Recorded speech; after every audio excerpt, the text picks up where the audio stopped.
목사도 아니고요. 이제는 전도사도 아니고 예수님 믿는, 전에는 제가 예수님 믿는 청년입니다라고 소개했는데 이제는 청년이라고 소개하면 안 되게끔 됐습니다. 최근에 결혼했기 때문에. 저는 어떤 일을 그동안 해왔냐면 신천지 교인들을 만나서 이야기하고 또 신천지 문제에 피해를 입은 교인이 되었든 아니면 교인이 아니었든 상담하고 이렇게 얘기 나누는 일들을 줄곧 해왔습니다. 하다가 저 역시 교회에서 오랫동안 몸담고 있었던 사람이기 때문에 교회 대 신천지라는 대립관계에 익숙한 사람이었는데, 그래서 사이비 이단하면 무조건 대적하고 저들을 멀리하고 물리적 거리를 유지하는 것만이 능사라고 생각해왔던 사람이었습니다. 왜냐하면 이단 세미나 하면 대부분 그런 결론을 내잖아요. 그런데 막상 그들을 만나고 보니까 신천지 교인들이 이 시대의 피해자라는 사실을 알게 됐습니다. 어떤 사람들이냐면 말씀을 찾고 싶은데 하나님 더 잘 믿고 싶은데 정작 좋은 섬김을 받지 못해서 그릇된 섬김, 잘못된 섬김을 받느라 신천지라는 조직 안에서 본인의 기쁨을 찾게 된 그런 사람들이라는 걸 알게 됐습니다. 그래서 제 생각에는 요즘에 이렇게 생각해요. 2번 피해를 받은 사람이라고요. 한국교회에서도 만족할 만한 걸 찾지 못하고, 그리고 또 사이비 이단에 가서도 피해를 겪게 됐으니까 이중 피해자들이죠. 여러분, 이 질문부터 우리가 시작했으면 좋겠습니다. 사랑이 뭐라고 생각하세요? 사랑이요. 여러분 오늘 그냥 이렇게 굳어 계시지 않으셔도 괜찮습니다. 편하게 말씀하셔도 괜찮습니다. 네, 사랑이 뭘까요? 제가 상담을 많이 하는데요. 어떤 일들이 있냐 하면 교회 이제 권사님이신데 어느 날 서랍을 드륵 열어보니까, 자녀 서랍을 열어보니까 거기서 신천지 전단지가 발견된 거예요. 그럼 교회 권사님 마음이 어떻겠습니까? 가슴이 철렁 내려앉는 거죠. 그래서 말도 못하고 이거를 저희한테 연락을 주시는 거예요. 그럼 제가 이렇게 얘기해요. 권사님 너무 놀라지 마시고 괜찮다고, 이제 자녀와 차분히 얘기 나누면 되니까 너무 놀라지 않으셔도 된다고. 그러면 권사님은 벌써 우리 딸이, 우리 아들이 미혹의 영에 휩싸여서 이제 지옥 가는 거군요 라고 생각하니까 점점 문제가 커져요. 그래서 편하게 자녀에게 물어볼 수 있는 것도, 너 어떻게 된 거야? 어떻게 신천지 가게 된 거야? 엄마한테 얘기 안 했어? 이런 얘기부터 시작을 해야 마땅한데 그 얘기도 하지 못하는 경우가 태반이에요. 그래서 어머니께 그냥 자녀와 편하게 얘기해 보시고 일단 자녀에게 잘 해줍시다. 잘 해주고 우리가 대화를 할 수 있도록 분위기를 만들어 봅시다. 이런 얘기를 하면 어머니들은 자녀를 사랑하니까, 당연히 사랑하니까 자녀를 잘해주세요 라고 제가 권면을 드리면 어떻게 하냐 하면 그날부터 맛있는 걸 엄청 해줘요. 엄청 해줘요. 간식도 해다 바치고 이제 과일도 깎아주고 맛있는 것도 엄청 해줍니다. 그게 어머니가 생각하기에 잘해주는 거고 그게 사랑의 표현이에요. 그런데 나중에 이제 자녀와 엄마를 같이 만나게 되면 정작 자녀는 엄마가 그렇게 음식으로 막 잘 섬겨주기를 바랬다 안 바랬다? 바라지 않았어요. 자녀는 예전에 엄마가 나한테 이렇게 했고 내가 말했는데 안 들어줬고 하면서 음식 아닌 다른 얘기들을 꺼내놓습니다. 그래서 뭘 알게 됐냐면요. 따라해 볼까요? 사랑은 자, 봤어요. 지금 감사해요. 잘 들리시죠? 처음부터 해볼게요. 예. 사랑이 뭐냐 하면 따라해 보세요. 사랑은 그 사람에게 필요한 것을 주는 것. 그게 사랑이에요. 내가 필요한 걸 그 사람한테 강요하는 게 아니에요. 내가 주고 싶은 걸 그 사람한테 억지로 주는 게 아니에요. 그 사람한테 필요한 걸 주는 게 사랑입니다. 우리는 예수 그리스도를 통해서 먼저 사랑을 받은 사람들이에요. 그래서 우리에게는 복음이 필요했는데 그리스도를 통해서 또 그분의 소식을 전달해 주는 사람들을 통해서 우리가 복음을 먼저 맛을 봤습니다. 그랬더니 우리가 새롭게 되었습니다. 아멘이십니까? 그래요. 여러분, 사랑이 가장 필요한 사람들이 어떤 사람들이냐면요, 예수님께서 이런 말씀하셨죠. 원수를 어떻게 하래요? 그래요. 여러분, 제가 다음에 이제 드릴 질문을 생각해 보세요. 여러분, 사이비 이단에 몸담고 있는 사람들을 어떻게 해야 하죠? 어떻게 해야 되죠? 그 사람들이 우리의 원수라면 마땅히 사랑해야겠죠. 사랑한다는 건 그 사람이랑 나랑 같은 편이란 얘기가 아니에요. 그 사람과 내가 같다는 얘기가 아닙니다. 뭐냐면 이 땅에 사이비 이단에 몸담고 있는 사람들만 200만 명입니다. 이 사람들 뭘 필요로 하냐 하면 참된 성경 이야기를 필요로 합니다. 그리고 이 사람들이 그걸 당장은 원하지 않을지라도 참된 성경 이야기를 그들에게 전달해야 될 책임이 누구에게 있냐면 오늘날 한국 교회에게 있어요. 그런데 오늘날 한국 교회조차 그들에게 바른 성경 이야기를 전달해 주려고 하지 않으면 사이비 이단에 몸담고 있는 사람들은 바른 성경 이야기를 접할 때가 아무데도 없게 되는 것입니다. 이거는 법적 분쟁을 통해서 얻을 수 있는 게 아니에요. 경찰서 찾아간다고 되는 게 아닙니다. 지역교회를 통해서 내가 그리스도를 따르는 성도라고 말하는 사람들의 입술을 통해서 마땅히 올바른 성경 이야기를 전달받아야 한다는 거예요. 이게 너무나 중요하다는 것입니다. 이것이 오늘날 한국교회가 대면하고 있는 시대적 과제입니다, 여러분. 너무너무 중요한 일입니다. 왜냐하면요, 여러분, 한국 근현대사가 시작된 이후 사이비 이단 문제는 해결된 적이 없어요. 예전에 혹시 여러분 기억나십니까? 전도관이라는 사이비 이단이 있었습니다. 박태선이라는 사람을 하나님이라고 숭배하는 전도관이라는 집단이 있었습니다. 박태선 씨가 온갖 범죄를 저질렀다는 게 밝혀지고 전도관이 쇠락했습니다. 많은 사람들이 이탈했어요. 그런데 그 이탈된 사람들을 한국교회가 품고 올바른 성경 이야기로 회복시킬 생각을 하지 않았습니다. 그랬더니 무슨 일들이 벌어졌냐면 전도관에서 이탈한 사람들이 고스란히 과천으로 가서 장막성전이라는 사이비 이단의 구성원이 된 거예요. 그리고 사이비 이단은 당연하게도 흥망성쇠를 반복합니다. 장막성전이 쇠락하게 됐습니다. 싸이의 장인으로 있는 유재열 씨가 거기에 수장이었는데 장막성전이 쇠락하게 되었을 때 거기서 빠져나왔던 사람들이 많이 있었겠죠.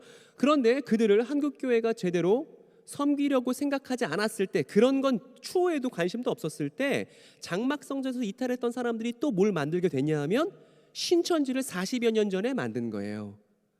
그리고 지금 우리 시대에 뭘 보게 될 거냐 하면 우리나라에 있는 주요 사이비 이단들, 하나님의 교회나 신천지나 이런 사이비 이단들의 교주의 사망을 우리 시대에 만나게 될 겁니다. 근데 우리가 여태까지 해왔듯이, 한국교회가 그렇게 해왔듯이 사이비 이단 문제 우리 교회는 피해 없는데 괜찮은데 이런 식으로 관심 없이 넘어가서 그 안에서 잘못된 성경 이야기에 자기 인생을 온통 담가 놓았던 그 사람들에 대해서 올바른 성경 이야기로 섬길 생각을 한국교회가 하지 않으면 우리의 자녀 세대에 제2의 신천지, 제2의 JMS 또 넘겨줄 수밖에 없는 그런 상황이라는 거예요. 그래서 저는 지금 위기감을 갖고 여러분들께 말씀드립니다. 교회가 교회다운 역할을 감당해야만 한다는 것입니다. 여기 대치동 일대에서는 묘동교회가 묘동교회 역할을 감당해야 된다는 거예요. 그 역할 어떤 것이냐 하면 성경 이야기, 바른 성경 이야기를 지역사회에 공론화하는 역할이 교회만이 할 수 있는 영광스러운 사명입니다. 그런데 이 영광스러운 사명을 놓고 생각을 해보면 어떤 문제가 있냐면 교회에서 유치부부터 어렸을 때부터 자라온 사람이 있습니다. 그 사람이 이제 유초등부 지나서 청소년부 지나서 청년부 지나서 장년이 됐어요. 교회 중직이 됐습니다. 그럼에도 불구하고 성경에 대해서 얘기해 보세요라고 얘기하면 창세기부터 요한계시록까지 어떻게 이야기가 흘러가는지 본인의 신념과 소망에 대해서 적절하게 표현할 수 있는 성도들을 만나는 건 오늘날 진짜 가뭄에 콩나는 일이 됐습니다, 여러분. 그렇지 않습니까? 그래서 교회가 성경 이야기를 올바로 그들에게 전달해야 되는 책임을 맡아야 되는데 이 생각을 해보니 교회 교육이 이 일을 감당할 수 없을 만큼 현격하게 낮은 성취도를 갖고 있다는 걸 아프게 깨닫게 된 거예요, 여러분. 이 얘기를 제가 지금 교회들마다 다니면서 하고 있습니다. 이만희 씨가 이제 죽게 될 겁니다. 그러면 이만희 씨한테 자신의 인생을 다 걸어뒀던 사람들이 마음이 다 무너질 거고 상처를 입게 될 겁니다. 그 사람들에게 치유가 필요할 거예요. 그 치유는 다른 게 아니라 올바른 성경 이야기 안에서 자기 자신을 발견하는 것입니다. 이게 있지 않으면 문제가 해결되지 않습니다. 정신과를 간다고 해결되는 게 아니에요. 잘못 배웠던 것들에 대한 적절한 교정, 따뜻한 사람들과의 관계 속에서 적절한 교정이 필요합니다. 그 일을 묘동교회가 감당해야 한다고 촉구하는 것이 제가 오늘 그리고 다음 주에 여러분들께 제안하려는 일입니다. 저는 이게 교회다운 일이라고 생각하고 이 일을 감당했을 때 우리 그러잖아요. 여러분 이런 찬양 아십니까? 죄인도 원수도 친구로 변한다. 이 찬양 아세요? 여러분 이 찬양 가사를 삶으로 경험해 보셨습니까? 저는 이 찬양 가사가 제 삶이에요. 왜냐하면 제 친구들 대부분이 신천지 경험자들이고 사이비단 경험자들이거든요. 저는 그 사람들이 어떻게 보이냐면 준비된 하나님의 일꾼으로 보여요. 그래서 그들에게 참된 그리스도의 얼굴을 보여주고, 여러분 우리가 바울도 알고 베드로도 압니다. 바울도 예수님 믿는 사람들을 핍박하느라 정신없었고, 베드로도 예수님에 대해서 온통 오해로 가득했던 사람이었잖아요. 그런데 베드로도 바울도 변화되었을 때 하나님의 사도로서 성실하게 사역했습니다. 그렇죠? 그리고 우리 역시 하나님의 원수로서 죄인이었습니다. 맞잖아요. 그리고 우리가 죄인이었는데 하나님의 사람으로 변화되었다면 우리는 그들에게도 변화의 가능성을 열어둬야겠죠. 그리고 그들에게 우리의 사랑이 필요합니다. 그 사랑은 그들에게 적절한 성경 이야기를 우리가 들려줄 수 있어야 한다는 것입니다. 교회에 신천지 교인이 오는 거에 대해서 사람들이 되게 무서워하고 싫어합니다. 왜냐하면 우리가 당하면 어떡하지라는 우리 생존에 대한 걱정이 있기 때문이에요. 그런데 이때는 백신 필요합니다. 백신 어떤 거냐면 성경 이야기에 대해서 우리가 바르게 알고 있으면 그 사람들이 안타깝게 느껴지지, 그 사람들 때문에 내가 해 입을까 봐 걱정하지 않게 된다는 거예요. 제가 서두에 말씀드렸듯이 저는 아무것도 아니잖아요. 그런데 성경 이야기를 제가 아는 것만으로도 그들을 만나는 거에 거리낌이 없고, 오히려 그들에게 성경 이야기를 전달하면 전달했지 그 사람들에 의해서 제가 영향받을 걸 전혀 걱정하지 않습니다. 그래서 이 일을 같이 하려는 것입니다. 화면 한번 넘겨주십시오.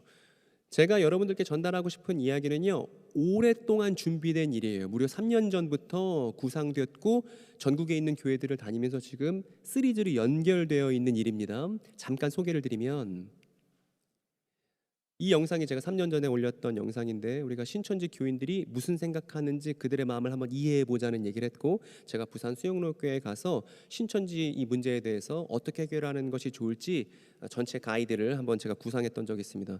여러분들이 유튜브 사용 못하시는 분 여기 안 계시죠? 다 사용할 수 있으시죠? 그래서 저 영상 꼭 검색하셔서 저 영상은 꼭 보셔야 됩니다. 그래야 지금 제가 무슨 얘기하는지 여러분들이 잘 아실 수 있습니다. 그래서 저 두 영상을 꼭, 어차피 다음 주에 제가 이 자리에 또 서 있을 거니까 저 두 영상은 여러분들이 보고 오는 게 숙제 하실 수 있겠죠, 여러분? 제가 과한 무거움을 여러분들께 드린 게 아니죠? 예, 꼭 보고 오셔야 됩니다. 그래야 우리가 생각을 바꿀 수 있습니다. 예수께서는 어떻게 하셨을까에 방점을 찍어두고서 이 사이비 이단 문제의 앞에서 우리가 예수님의 방법을 같이 고민해 보자는 초대입니다. 그러니까 꼭 보셨으면 좋겠습니다. 그리고 제가 앞에서 말씀드렸듯이 성경 이야기를 적절하게 알고 표현하고 소개할 수 있어야 사이비 이단 문제를 근본적으로 해결한 것이라 말할 수 있어요.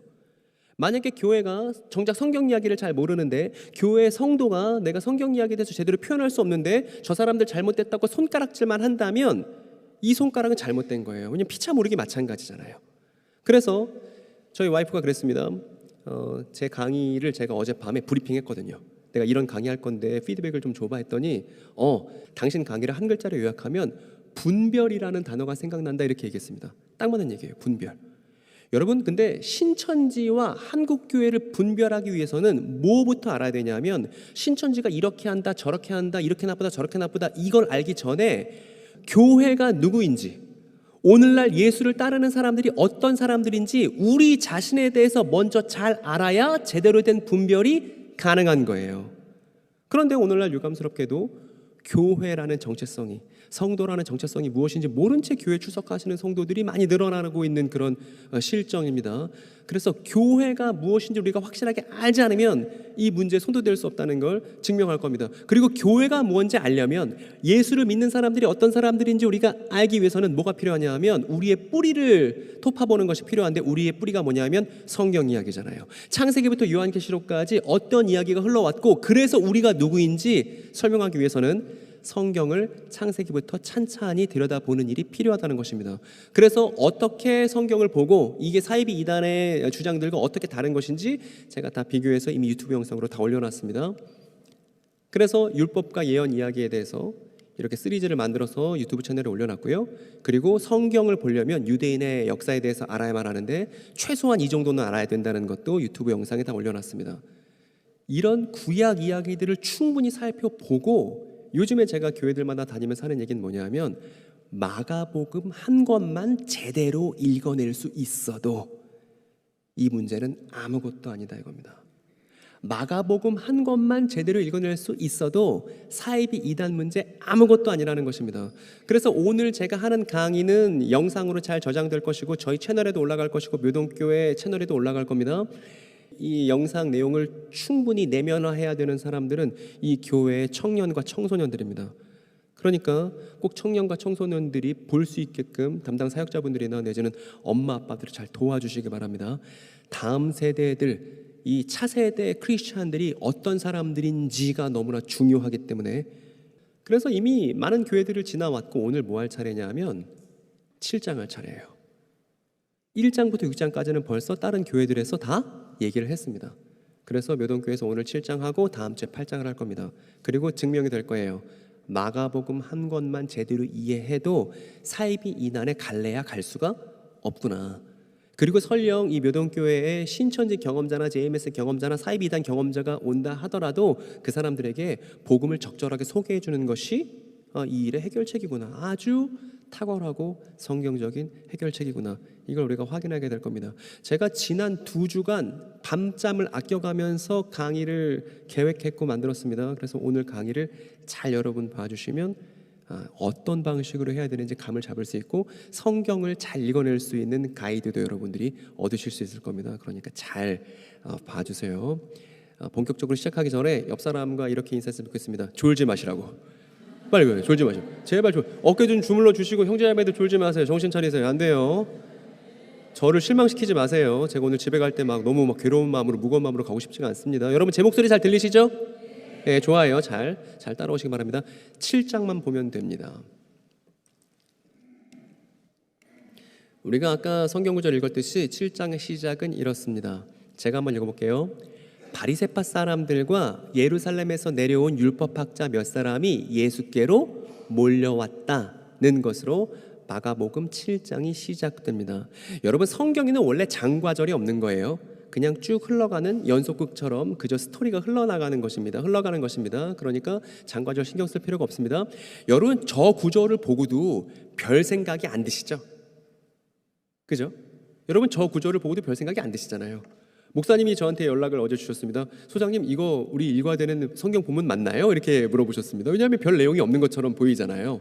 예루살렘 사람들 내려왔다는 거 아닙니까? 그죠? 그런데 이건 우리가 조선 사람이라 그렇습니다. 우리가 한국인이라서 그래요.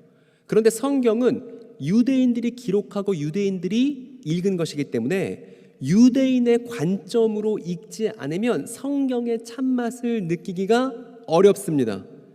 그래서 성경은 유대인의 관점으로 읽어야만 그 제 의미가 드러나는 거예요. 마치 제대로 된 열쇠가 있어야 금고가 열리듯이 당대 유대인의 관점이 필요합니다. 제가 오늘 묘동교회 와서 지금 큰 격려를 받았습니다. 큰 기쁨이 있는데 제가 묘동교회 어떤 집사님과 만나서 얘기를 나눴는데 그 집사님과 얘기 속에서 진리와 그 단단한 진리와 충돌했을 때 우리 마음에 드는 기쁨에 대한 얘기를 나눴습니다. 그 얘기가 저를 되게 벅차게 만들었어요. 기독교는 진리입니다. 왜 기독교가 진리이냐 하면 기독교의 진리는 역사적이기 때문입니다. 2000년 전 팔레스타인 땅으로 돌아가면 거기에 샌들 신고 모래폭풍 맞고 실제로 걸어다니는 인간 예수가 계시고 그 인간 예수께서 온몸으로 겪어가셨던 역사 자체가 기독교의 진리이기 때문에 기독교의 진리는 역사적이고 역사적이라서 단단한 거예요. 그렇기 때문에 기독교인이 된다는 건 역사적이 되는 것입니다. 당대 역사로 돌아가서 예수의 입장을 확인하는 것이 기독교인이 진리를 확인하는 방식입니다. 그렇기 때문에 반드시 2000년 전 유대 땅으로 돌아가서 역사적인 입장을 확인해 봐야 하는 것이 기독교인의 당연한 자세인 거예요. 이거 안 하니까 사이비단이 늘어나는 것입니다. 이 본문에서 중요한 건 뭐냐면요, 예루살렘에서 내려온이라는 말입니다. 이걸 보고도 우리는 아무 생각도 안 들지만 유대인들이라면 그렇지 않을 거예요. 예루살렘이잖아요. 여러분 혹시 예루살렘을 부르는 다른 명칭을 혹시 아시는 분 계십니까? 그렇죠. 일단 성전산이라고도 부르기도 합니다. 예루살렘이 산지에 있고 거기에 성전이 있으니까 성전산이라고 성경에서 보면 이거 예루살렘이구나. 그리고 방금 잘 말씀해 주신 것처럼 시온도 예루살렘인 거죠. 예루살렘, 성전산, 시온. 그런데 지금 저 친구는 제가 그린 친구인데 캐릭터예요. 어떤 캐릭터냐면 평범한 예수님 당시 유대인을 상징하는 캐릭터입니다. 제가 슈무엘이라고 이름도 정해놨는데 평범한 예수님 당시 유대인이에요. 평범한 당시 유대인은 예루살렘 하면 머릿속에 떠올리는 전설이 있어요. 그 전설을 모르고는 마가복음 7장을 읽을 수가 없습니다. 간략하게 그림을 그려왔거든요. 잘 봐주세요. 어떤 거냐면 이 시온이라는 예루살렘이라는 그 도시에 주님이 오실 거라는 거예요. 주님이 이 시온이라고 부르는, 예루살렘이라고 부르는 그 도시를 방문하실 거라는 전설이 있습니다. 방문하시면 어떤 일이 벌어지냐 하면 더러워진 성전을 깨끗하게 하고 예루살렘이라는 저 도시가 전 세계에서 가장 으뜸 가는 도시로 회복이 됩니다. 그러면서 어떤 일이 벌어지냐 하면 하늘에 계신 하나님의 통치가 저 예루살렘이라는 도시로부터 시작이 된다는 거예요. 그리고 이 시작된 통치는 유대인들만 누리는 통치가 아니라 이방인들도 이 통치에 참여한다는 것입니다. 그래서 이사야 2장에 보면 이런 구절이 있는 거예요. 가자 여호와의 산으로. 여호와의 산이 예루살렘이에요. 하나님의 성전으로. 거기서 토라를 배우자. 토라는 율법의 원문이 그렇습니다. 토라를 번역하면 율법이 되는 거예요. 거기서 율법을 배우자라고 이방인들도 말할 만큼 예루살렘에서 시작된 하나님의 통치가 이방까지 퍼지게 되고 영향을 미칠 거라는 그 예언이 유대의 오래된 예언자들을 통해서 알려졌습니다. 그래서 1세기 평범한 유대인이 예루살렘이 빨리 회복됐으면 좋겠다라고 말하는 건 바로 저 내용을 가리키는 것입니다. 첫 번째 뭐냐면 예루살렘으로 주님이 방문하시고, 주님이 방문하시고 나면 성전을 깨끗하게 하시고, 성전을 깨끗하게 하고 예루살렘이 으뜸 도시가 되면 거기서부터 하나님의 통치가 시작되고 그 하나님의 통치를 이방인들도 누리게 된다는 거예요. 여러분이 잘 지금 외우셨는지 못 외우셨는지 한번 확인해 보겠습니다.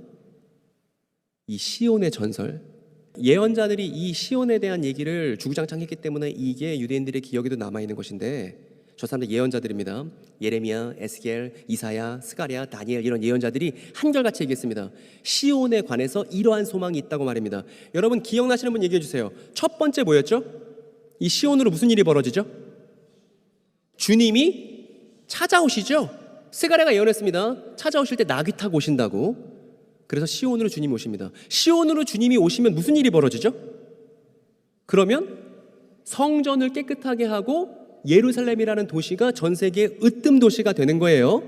그리고 무슨 일이 벌어지죠? 그리고 마침내 하나님의 통치가 그 시온에서부터 시작돼요. 그리고 그 시작된 하나님의 통치는 누구도 누리는 통치예요? 이방인들도 누리는 통치다 이겁니다. 여러분 이 내용은 예언서를 우리가 꼼꼼하게 읽어봤다면 놓칠 수 없는 내용입니다. 근데 교회에서 설교 시간 때 예언서 다루기가 어렵죠. 그러다 보니까 왼통 사이비 이단들은 예언서 열심히 봐서 저 내용들을 대충이라도 알고 있는 거예요. 저기 맨 왼쪽에 있는 남자는 한국교회 목회자분이고 그 옆에 있는 분들은 권사님들이에요. 잘 그랬죠, 그죠? 저도 10년간 제가 전도사로 지역교회에서 활동했기 때문에 교회 상황에 대해서 잘 알고 있습니다. 교회에서 성도님들을 만났을 때 물어보는 거예요. 시온이나 예루살렘에 대해서 잘 아세요? 이렇게 물어보는 겁니다. 시온이랑 예루살렘에 대해서. 그런데 시온과 예루살렘에 대해서 물으면 그게 마치 자기 일이 아닌 것처럼 충분한 설명을 할 수 있는 교인들을 만나는 게 불가능하더라고요. 묘동교회 어떻습니까? 묘동교회 예언서들이 어떤 얘기를 하고 있는지 충분히 잘 알고 있어서 시온과 예루살렘에 대해서 적절하게 설명할 수 있습니까? 저 차마 여러분들이 자존심 상할까 봐 물어보지 않고 싶습니다. 제가 처음에 강의 시작할 때는 사람들에게 물어보고 그랬는데 이게 실례인 줄 몰랐거든요. 시온, 예루살렘, 일선 교회에서 지역 교회에서 제대로 교육받은 사람 없고 여기 유초등부 친구들이나 청소년부 친구들한테 물어봐야 돼요. 너 시온에 대해서 알아? 너 예루살렘에 대해서 알아? 만약에 그 아이가 제대로 대답하지 못한다면 제대로 성경 교육이 된 게 아니죠. 왜냐하면 예언자들은 주구장창 시온 얘기 열심히 하는데 정작 성경 공부했다면서 시온에 대해서 우리가 제대로 알지 못한다면 제대로 아는 게 아니겠죠. 그런데 저 사람은 누구냐면 신천지에서 교육받은 수료생이에요. 신천지 교인이 되려면 그냥 아무렇게나 되는 게 아닙니다. 1년 가까운 교육을 받아야만 신천지 교인이 되는 거예요. 그래서 1년에 걸친 일주일에 월화 목금 참여해야 되는 그 밀도 높은 교육을 받은 신천지 교인이 어떤 생각을 갖고 있는지를 여러분께 소개시켜 드리겠습니다. 이 사람이 이제 이만희신데 나이가 90이 넘었어요. 이 사람이 40년 동안 어떤 내용들을 가르쳐 왔냐 하면 예수님의 영이 자기와 함께 한다는 거예요. 그래서 자기가 이긴 자라고 주장을 해왔습니다. 요한계시록에 나온 이긴 자가 나야, 예수님의 영이 나와 함께하기 때문이야. 그래서 내가 안 죽어, 이걸 40여 년간 주장해 왔다고요. 그리고 이런 이만희 씨와 함께하는 사람들, 그러니까 신천지 교인들이죠. 이 신천지 교인들이 자기 자신을 뭐라고 부르는지 아세요? 이 신천지 교인들이 자기 자신들을 뭐라 부르는지 아십니까? 이렇게 불러요. 시온이라고요. 그래서 신천지 교인들이 시온이라고 말할 때 이 시온은 신천지를 의미하는 거예요. 그리고 신천지 교인들이 바라는 건 어떤 것이냐면 신천지에서 하나님의 역사가 완성될 거라고 믿고 있습니다. 그리고 지금 요즘 시즌엔 뭘 얘기하고 있냐면 사람들이, 특히 외국인들이 신천지로 몰려오고 있다고 주장합니다. 그래서 신천지로 외국인들이 다 가자고, 한국 교회는 없는, 일반 교회는 없는 그 말씀을 신천지에서 배우자고 외국인들이 엄청 몰려온다고 그렇게 가르칩니다. 신천지로 몰려오는 외국인들. 그래서 신천지 교인이 역사 완성이 빨리 이루어졌으면 좋겠다라고 말한다면 그 말의 의미는 지금 저 내용을 말하는 거예요. 이긴 자라고 자칭하는 이만희 씨를 통해서 하나님의 역사가 완성되고 이만희 씨와 함께하는 사람들이 시온인데 외국인들도 우르르 몰려와서 이 전 세계가 이만희 씨의 가르침에 따라서 하나님의 뜻이 이루어질 거라고 믿는 사람들이 어떤 사람들이냐면 우리 주변에 있는 신천지 교인들이다, 이 말입니다. 여러분, 지금 신천지의 사상을 제가 아주 짧게 요약해봤습니다. 들어보시니까 어떠세요, 여러분?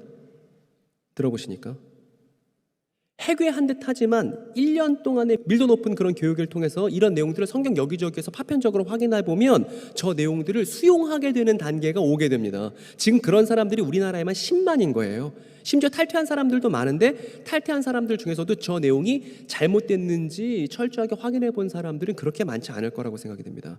화면 넘겨주십시오. 제가 여러분들께 말씀드리고 싶은 건, 보세요. 여기 한국교회죠. 여기 신천지 수료생들이 있습니다. 한쪽에는 있어야 할 게 없고요, 다른 한쪽에는 없어야 할 게 있어요. 제가 무슨 말 하는지 아시겠습니까? 한쪽에는 있어야 할 게 없고요, 다른 한쪽에는 없어야 할 것이 있단 말입니다. 뭐냐 하면 한국 교회에는 시온과 예루살렘이 어떤 것인지에 대한 충실한 지식이 없습니다. 다시 말해서 예언서에 대해서, 요한계시록에 대한 제대로 된 이해가 잘 없어요. 그런데 신천지엔 뭐가 있죠? 시온에 대한 잘못된 지식이 꽉 차 있단 말입니다. 지금 상황이 저런 거예요. 그리고 서로 손가락질을 하고 있는 상황인 겁니다. 여러분, 저런 상황 속에서 정말 필요한 건 어떤 것이냐면, 그럼 시온이 진짜 뭔데? 라는 질문에 답변할 수 있는 성경적인 참된 지식이 필요한 것이죠. 그런데 이것 없이 지금도 무슨 일들이 벌어지고 있냐면 한국교회 권사님들이, 장로님들이, 집사님들이 자기 자녀가 신천지 교인이라고 하면 목사님들과 함께 납치해요. 납치해서 펜션에 가둬놓고서 신천지 잘못됐다는 거 드립다 보여줘서 탈퇴시키려고 한단 말입니다. 이게 교회가 하고 있는 사이비 이단 대처의 주류가 됐습니다. 그 사람에 대해서 존중하고 좋은 관계 속에서 올바른 지식을 전달하고 그 사람의 입장이 뭔지 들어볼 만한 여유를 한국교회가 지금 갖고 있지 못하단 말입니다. 여러분, 묘동교회 안에서 신천지 피해 사례가 있는지 모르겠습니다. 만약에 이 안에서 권사님이, 집사님이, 장로님이 자녀가 신천지라는 사실을 발견했든지 아니면 자기 배우자가 신천지라는 사실을 발견했다 가정합시다. 교회 공동체에게 쉽게 얘기할 수 있을까요? 얘기 못합니다. 손가락질 당할까 봐. 그러니까 이게 지금 교회 현 주소라는 거예요. 교회 안에서 적절하게 얘기하고, 얘기한다면 경거망동하지 않고 놀라지 않고 그 사람이 왜 신천지를 가게 되었는지 충분히 먼저 듣고 난 다음 그 사람이 잘못 알고 있는 거에 대해서 상세하게 해명해 줄 수 있는 그 역량을 교회가 길러야 한다는 거예요. 여러분, 제가 그 사이비 이단에 몸담고 있는 사람이 200만 명이라고 그랬잖아요. 200만 명 다 어떻게 치유하고 위로할 수 있습니까? 한국교회 전체가 나서지 않으면 해결이 불가능할 사이즈로 지금 문제가 불거졌습니다. 그리고 이게 다음 세대에게 넘어가면 안 되기 때문에 오늘날 우리 시대에 이 문제를 끝장내자는 거예요, 여러분. 그러기 위해서는 여러분들이 필요합니다. 뒷내용 해볼게요. 어쨌든 바리새파 사람들과 예루살렘에서 내려온이라고 돼 있잖아요. 이 사람들이 내려온 거예요. 왜 내려와서 예수를 검증하려고 하는 거냐면 이 사람들이 시온에 대한 소망을 갖고 있거든요. 그래서 예수라는 사람이 우리가 갖고 있는 그 시온의 소망에 맞는지 안 맞는지를 검증하고 확인해 보고 싶었던 것입니다. 그래서 예루살렘에서 내려온 거예요. 예루살렘에 대한 소망을 갖고 있기 때문에. 근데 이 사람들 바리새파 사람들인데, 바리새인 여러분 들어보셨을 겁니다. 이 사람들 어떤 사람들이냐면 율법을 아주 중요하게 생각하는 사람들이에요. 율법을. 이 사람들 생각 이렇습니다. 지금 예루살렘이 로마의 지배 아래 있게 된 건 우리가 율법을 제대로 지키지 않아서 그런 거야. 그러니까 우리는 율법을 철저하게 충실히 지켜야 해 라고 주장하는 사람들이 바리새인들이란 말입니다. 그런데 여기까지는 좋다 이 말입니다. 율법을 열심히 지키자고 한 것까지는 괜찮았어요. 그런데 이 바리새파들이 뭘 만들어냈냐 하면, 여러분 같이 읽어볼까요? 뭐라고요? 구전 토라라는 걸 만들었습니다. 여러분 이 구전 토라는 말 처음 들으시죠? 이 구전 토라, 즉 토라를 충실하게 지키려면 이렇게 해야 돼, 저렇게 해야 돼 라는 원칙들, 세부 규정들을 바리새인들이 만들어냈습니다. 여러분 바리새인들은 특별한 사람들이 아니에요. 어떤 사람들이냐면 내가 오늘부터 율법을 철저하게 지키겠습니다라고 선언하면 그 사람은 바리새파가 되는 거예요. 그리고 바리새파는 뭘 지키는 사람들이냐면 구전 토라를 지키는 사람들이다 이 말입니다. 여러분 구전 토라는 어떤 것이냐면, 토라가 있죠. 레위기 15장에 보면 여러분 토라는 창세기, 출애굽기, 레위기, 민수기, 신명기, 성경의 첫 5권을 가리켜서 부르는 표현이 토라예요. 창세기부터 신명기까지 율법이라고도 번역됩니다. 이 토라의 내용 중에 보면 뭐가 있냐면 성기에서 고름을 흘리는 남성이나 피를 흘리는 여성은 부정하다라는 구절이 있습니다. 여러분 저 구절을 보면 생각나는 사람 없으세요? 마가복음에 저것과 밀접한 관련이 있는 여성이 한 명 등장합니다. 어떤 사람이냐면 12년간 자궁하열에 시달렸던 여인이 마가복음 5장에 등장합니다. 저 여성이 부정한 여자 취급받았던 건 저 토라의 규정 때문에 그런 것이죠.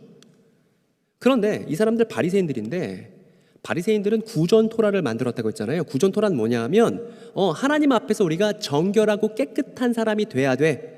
그런데 저 규정을 우리가 더 확대시켜서 이러저러한 규정들을 또 만드는 거예요. 이렇게 말입니다.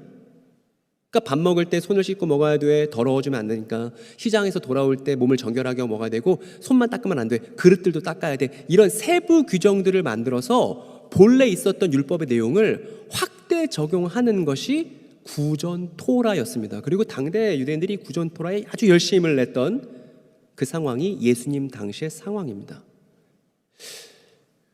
여러분 저걸 보니까 구전 토라에 어떤 문제가 있나요?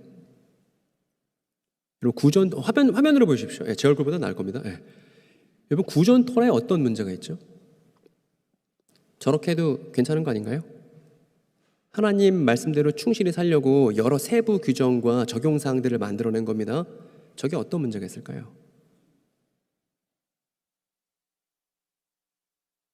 이거 문제입니다. 여러분 저 레위기 말씀에는 몸 안에서 밖으로 나가는 것 때문에 사람이 더러워진다고 얘기한 것이죠.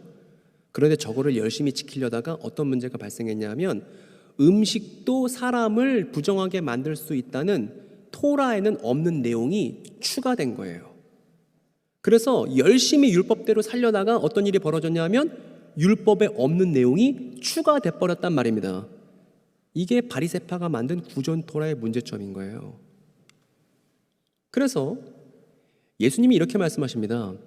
이거는 우리 예수님 말씀이니까. 여러분 구전 토라 내용 모르면 마가복음 7장 이해 못합니다. 그리고 구전 토라 내용 알아야 이제 신천지 교인이 됐든 JMS 교인이 됐든 우리가 잘 설명해 줄 수 있겠죠. 이 복음서에 대해서 말입니다. 일단 저 마가복음 7장에 나오는 예수님 말씀을 같이 한번 읽어볼까요? 바로 이 백성이 이스들로 나를 존중하나 그들의 심장은 나로부터 멀리 떠났다. 그런데 헛되이 나를 예배한다. 여러분 이 구조를 보고도 우리는 별로 느끼는 게 없잖아요. 아 그냥 얘네들이 잘못했나 보구나 이 정도 생각할 수 있잖아요.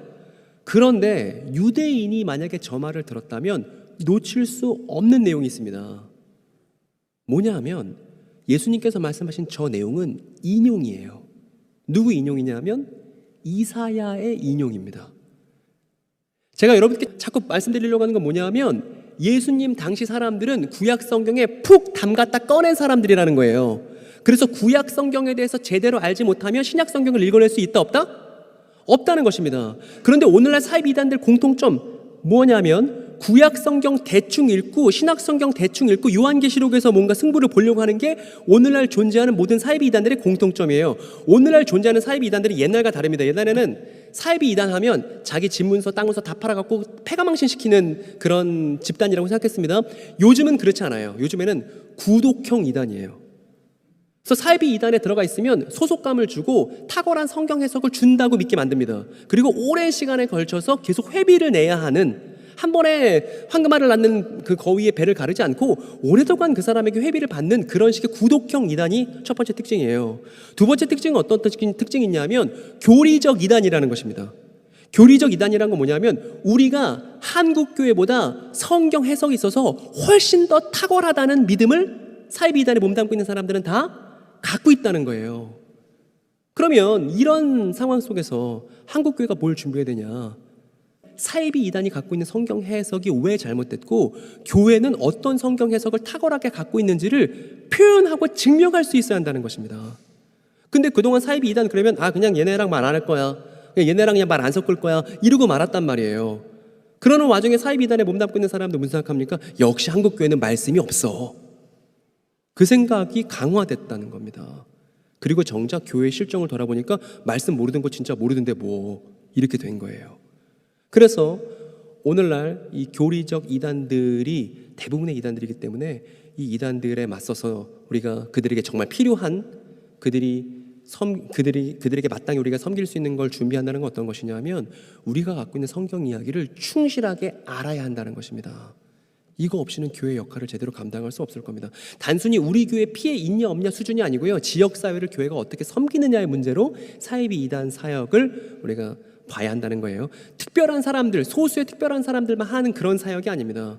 사이비 이단에 관한 올바른 성경 이야기의 공론화는 본래 모든 지역 교회의 사명이었습니다. 초대교회 때도 그렇고 중세교회 때도 그렇고 말입니다. 예수님께서 이렇게 말씀하십니다. 너희들은 사람들의 지침에 관해 가르치며 그 하나님의 계명을 놔버리고 사람들이 전해주는 것을 붙잡았잖아 라고 바리새파 사람들과 율법학자들에게 말했습니다. 여러분 질문입니다. 이때 말하는 사람들의 지침들은 뭐고 하나님의 계명은 뭘까요? 맞춰보세요. 이때 예수님께서 말씀하셨던 사람들의 지침은 뭐고 하나님의 계명, 그 하나님의 계명, 그 자라는 말이 붙으면 너도 알고 나도 한다는 뜻입니다. 그 하나님의 계명은 뭘까요? 신천지에서는 저 구절 갖고 뭐라고 얘기하냐면 사람들의 가르침이 오늘날 한국교회 목사들의 설교라고 얘기합니다. 그릇된 적용인 거예요. 왜 그릇된 적용이죠? 저 뭐죠 여러분? 이때 사람들의 지침들, 사람들이 전해준 것, 이 예수님께서 바리새파 사람들에게 말씀하신 저거 뭐냐 이 말입니다. 뭐냐 하면 구전토라 말하는 거예요.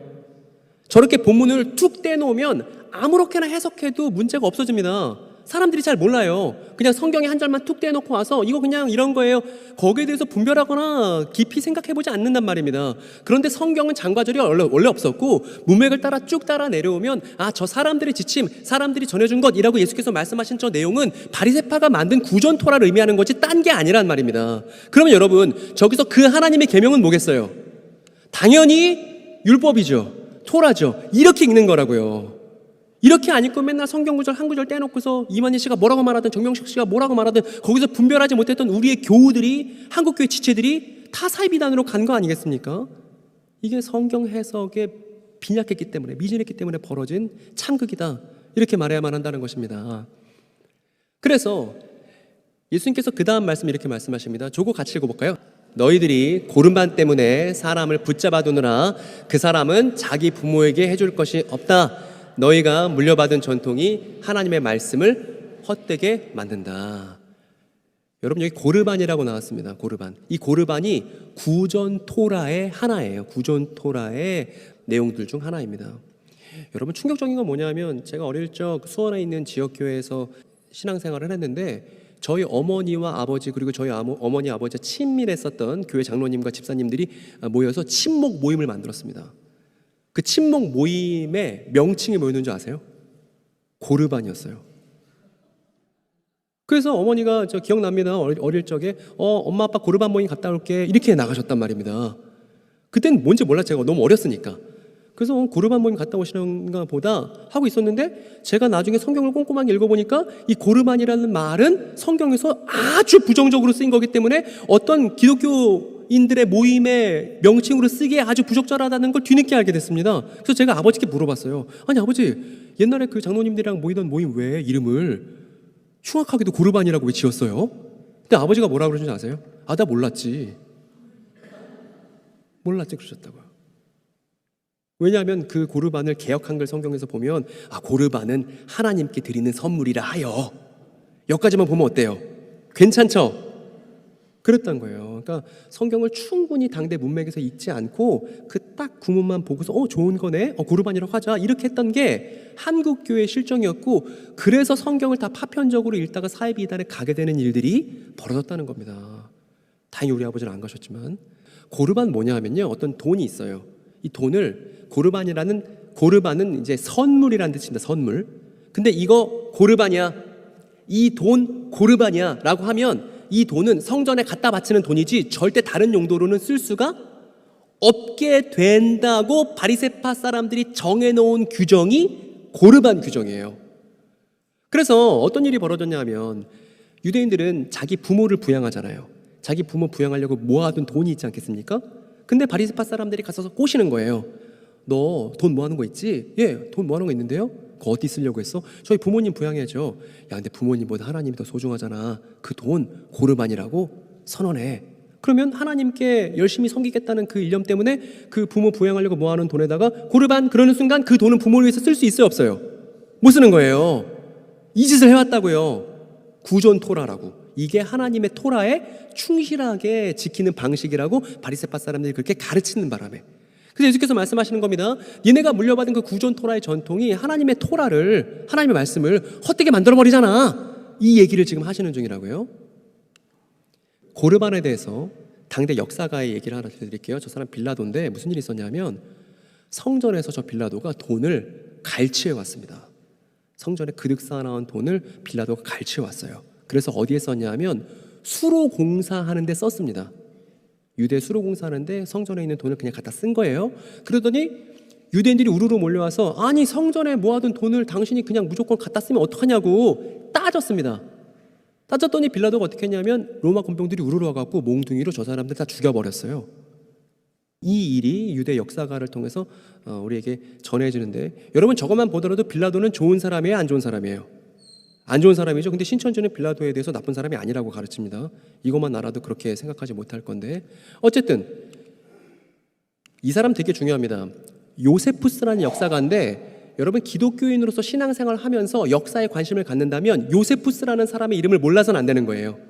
왜냐하면 요세푸스는 예수님 당시 역사에 대해서 전달해주는 몇 안 되는 사람이기 때문에 꼭 요세푸스에 대해서 여러분 아실 필요가 있고, 젊은 세대들은 요세푸스의 책을 읽어볼 필요가 있습니다. 요세푸스가 뭐라고 얘기해 주냐 하면 이렇게 얘기해요. 빌라도가 수로공사에 쓰려고 성전에서 가져갔던 그 돈이 정체가 뭐였어요? 고르반이었다고. 그러니까 뭐예요? 정작 고르반이라고 선언해서 성전에다 갖다 놨던 그 돈을 제대로 써본 적도 없이 빌라도한테 다 뺏긴 거예요. 제대로 써보지도 못한 거예요. 그러니까 요즘도 신천지에서 공원 짓는다, 내지는 성전 건물 짓는다 해갖고 교인들에게 헌금 독려합니다. 근데 그렇게 해서 헌금 내갖고 잔뜩 신천지를 뭔가 헌신하고 싶은 사람들이, 신천지를 위해서 뭔가 짓는 게 하나님을 위한 헌신이라고 생각해서 돈 내고 있는 그런 사람들 진짜 많은데, 그 사람들 저렇게 될 거예요. 결국 자신들이 낸 돈이 부동산 형태로 누군가의 재산이 돼버릴 것입니다. 근데 그런 일들이 이미 비일비재하는 건데 2000년 전 유대 땅에서도 저렇게 고르반을 통해서 벌어졌다 이 말입니다. 예수님이 이것을 서슬퍼렇게 비판하셨고 말입니다. 부모를 공경하라는 토라의 계명을 선택할 거야, 아니면 니네가 만든 고르반을 선택할 거야, 이렇게 말씀하셨다는 겁니다. 여러분, 이 구전 토라의 문제점을 정리해 볼게요. 첫 번째, 우리가 앞에서 봤듯이, 그죠? 몸 밖으로 나오는 게 더럽다고 했는데 음식이 더럽다고 없는 내용을 보태버렸죠. 두 번째는요, 바리새파 사람들이 정해준 대로만 행동을 하면 그 사람 문제 없는 사람 취급할 거 아닙니까? 마치 제가 20대 때 방황을 많이 했는데, 저희 어머니 아버지는 제가 교회 맨 앞에서 목사님 설교만 듣고 있으면 제가 정상인이라고 생각했어요. 저는 그때 마음에 요동치고 정말 힘든 시기였는데 제가 요 앞에 앉아있다는 이유만으로 그래도 교회는 출석하니까 괜찮은 애라고 생각했단 말입니다. 제가 뒤에서 술 먹고 그런 걸 잘 모른 채. 제가 한 번은 머리를 노랗게 염색하고서 맨 앞에 앉아있었습니다. 그래서 맨날 꾸벅꾸벅 졸고 막 그랬어요. 목사님이 냅주체라고 말할 만큼. 그러니까 이 구존토라의 문제는 행동만 하고 있으면 그 사람이 마음이 어떤지 별로 관심이 없다 이 말인 거예요. 세 번째는 불필요한 책임들을 다른 사람들에게 부과하는 겁니다. 너 구존토라대로 해야지, 구존토라대로 해야지 이렇게 만든다는 거예요. 저게 구존토라가 갖는 심각한 문제점입니다. 근데 저걸 보고 있으면 제가 지금 강의하는 거 유튜브 영상으로도 나올 거고 저희 채널에도 정해서 올릴 건데 저 내용 보면 사이비 이단들의 성경 해석이 옛날 바리새파 사람들이 만든 구존토라랑 아주 성격이 비슷해요. 이만희 씨가 성경에 없는 내용을 성경의 권위를 갖고서 얘기합니다. 그리고 그 행동만 하면 문제가 없다고 생각해요. 그래서 신천지 교인들 지금 마음으로는 전혀 동의되지 않아도 신천지에서 뭐 하자고 하면 억지로 행동만 그렇게 합니다. 이런 사람들 너무나 많습니다. 그런데도 교정만 유지하고 있는 사람들. 그러면서도 신천지에서 사명자라고 하는 사람들, 조금 직급 있는 사람들은 사람들한테 전도해라, 돈 내라 계속 압박 넣게 만들죠. 그러니까 이런 일들이 지금 계속 벌어진다는 것입니다. 또한 이거는 교회를 돌아볼 문제이기도 해요. 여러분, 목회자의 설교가 저렇게 빠질 수 있는 가능성이 성경에 없는 내용들을 성경의 권위를 갖고 얘기해서 또 사람들한테 그게 적용점이라고 얘기하고 그걸 갖고 막 서로 이렇게 압박하고 의무감을 준다면 이것 또한 바리새파 사람들이 했던 실수를 오늘날 다시 부활시키는 일이 될 것입니다. 그렇기 때문에 목회자도 성도도 성경 내용을 바르게 알아야 하는 거예요. 우리가 이 교회가 가고 있는 말씀 해석이, 이 교회가 추구하고 있는 실천이 성경적인지 아닌지는 우리 모두 함께 고민해야 되는 문제라는 것입니다. 그런데 오늘날 이건 다 목회자한테 맡겨놓고 이건 다 전도사한테 맡겨놓고 성도들은 그저 설교 시간 때 앉아있으면 문제 없는 것처럼 생각하는 교회 분위기가 아주 그냥 팽만해 있다는 것입니다. 마치 20대 때 저처럼. 그러면 안 되는 거예요. 여러분이 갖고 있는 책을 열어서 직접 읽어보고 해석하려고 최선을 다하는 신학적 교회가 이 시대의 사명을 감당할 수 있는 바로 그런 교회가 될 것입니다. 여러분들이 그렇게 하셔야 된다는 거예요. 그리고 교역자들은 달리는 게 아니에요. 여러분들이 성경을 이해하려고 할 때 어려움에 봉착했을 때 교역자들을 적극 이용하실 필요가 있는 겁니다. 이게 교회에 필요해요. 교회에 신학이 없어서 지금 문제입니다. 넘겨주십시오. 그리고 이 질문을 던져볼 필요가 있는 거예요. 여러분, 저렇게 구전토라, 바리새파 사람들이 만든 구전토라대로 사는 게 정말 회복된 예루살렘에서의 삶일까요? 여러분, 메시아가 오셔서 예루살렘이 회복됐습니다. 그랬더니 바리새파 사람들이 정해놓은 그 목록에 따라서 실천하지 않으면 안 되는 사회라면 예루살렘의 회복을 기대할 필요가 있겠습니까?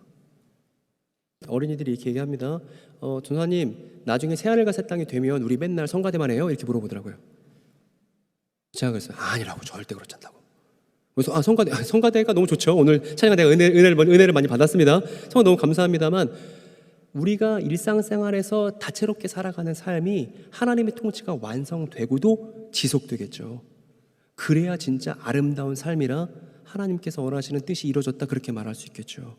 근데 저 바리새파 사람들이 주장하는 구존토라대로 사는 삶은 하나님께서 원하시던 그 뜻의 완성이라 볼 수 없다는 것입니다.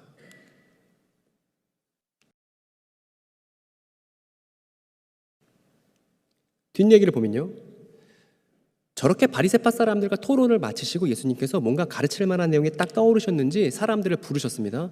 사람이 이렇게 몰려왔죠. 몰려왔는데 예수님께서 이렇게 말씀하셨습니다. 아주 유명한 말씀을 하셨는데, 너희들 모두 내 말을 듣고 이해해라. 사람 몸으로 들어가는 것이 사람을 더럽게 하지 못하고 오히려 사람 몸에서 나오는 게 사람을 더럽게 한다, 이렇게 말씀하셨습니다. 이제 이해가 되실 겁니다, 여러분. 이 성경 해석의 눈이 이제 생기셨을 거예요. 저 말씀을 하시고 예수님께서 집으로 들어가셨습니다. 그랬더니 제자들이 뭐라고 물어보냐면 예수님한테, 예수님, 아까 그 비유 무슨 뜻이에요? 라고 제자들이 물었습니다. 여러분, 비유가 무슨 뜻이냐고 물었으니까 예수님께서 아까 말씀하셨던 요 내용은 비유라는 얘기죠. 비유. 근데 신천지에서는 비유풀이로 성경을 이해할 수 있다, 이만희 씨가 가르친 비유풀이로만 성경을 이해할 수 있다, 이렇게 얘기합니다. 근데 그 전에 이걸 물어봐야 돼요. 저렇게 예수님과 제자들이 있었는데 성경의 비유는 한국식 비유법이 아닙니다, 여러분. 이것만 알아도 비유풀이로 성경 해설한다는 사람들의 말을 들을 필요가 없어집니다. 왜냐하면 한국식 비유법을 유대인들이 알게 뭐예요? 예수님이 알게 뭡니까? 저건 히브리어로 마샬이라고 읽고요. 저건 히라보로 파라볼레.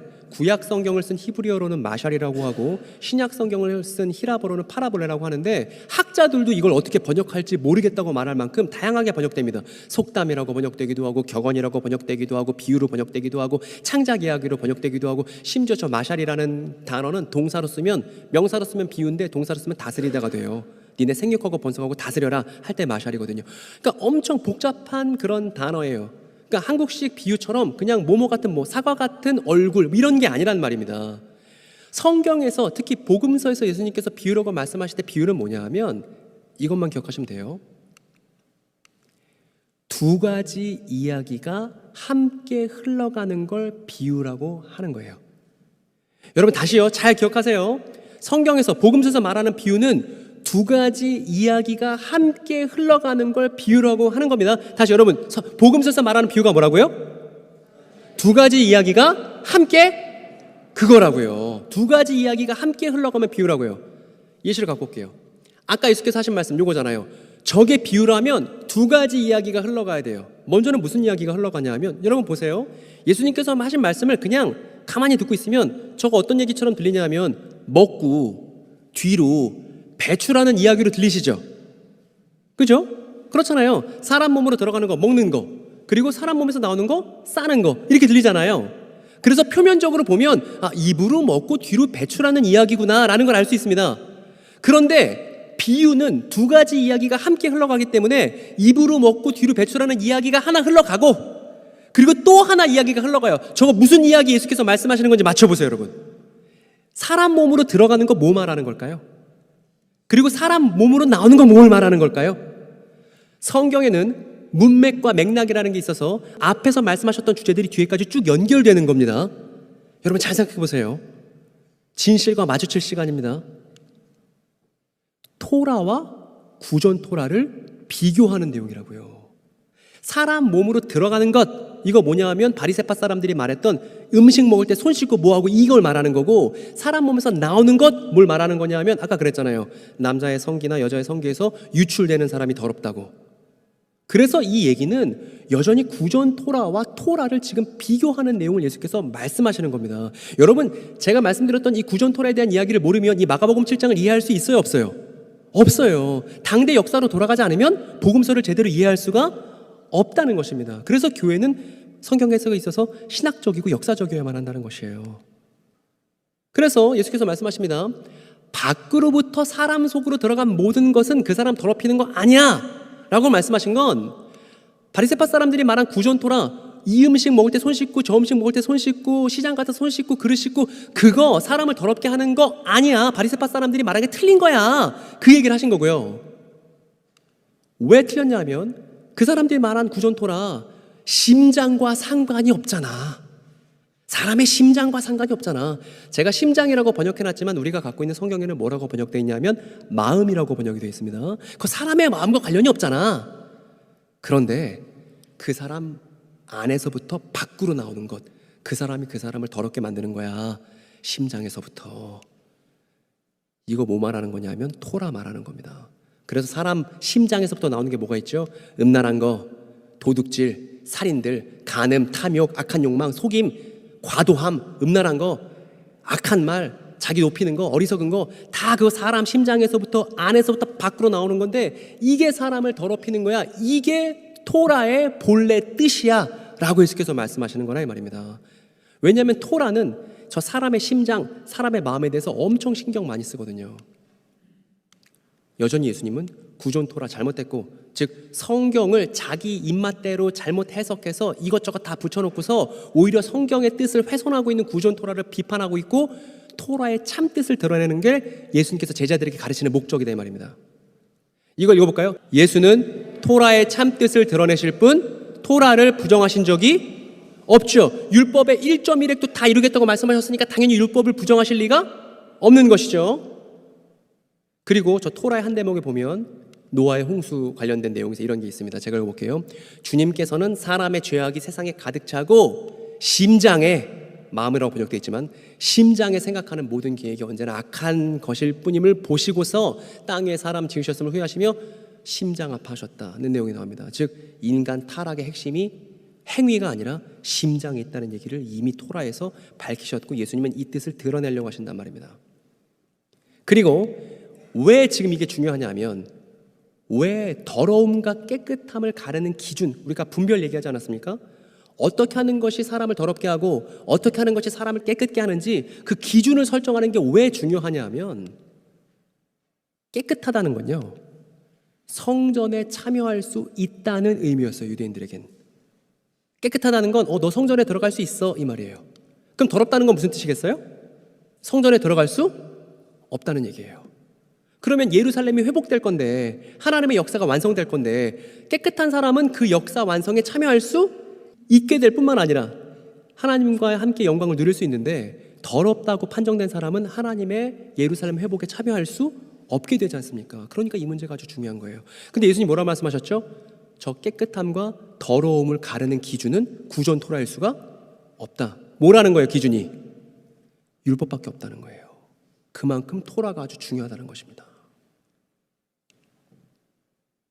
신천 얘기해 볼게요. 이 할아버지가 40년간 어떻게 가르쳤냐면 성경을 다음과 같이 시대를 나눠놨어요. 출애굽 율법 시대가 있습니다. 사사 시대가 있습니다. 그리고 하늘복음 시대가 있습니다. 그리고 계시록 성취 시대가 있습니다. 이렇게 전체 성경 이야기를 시대별로 나눠놨습니다.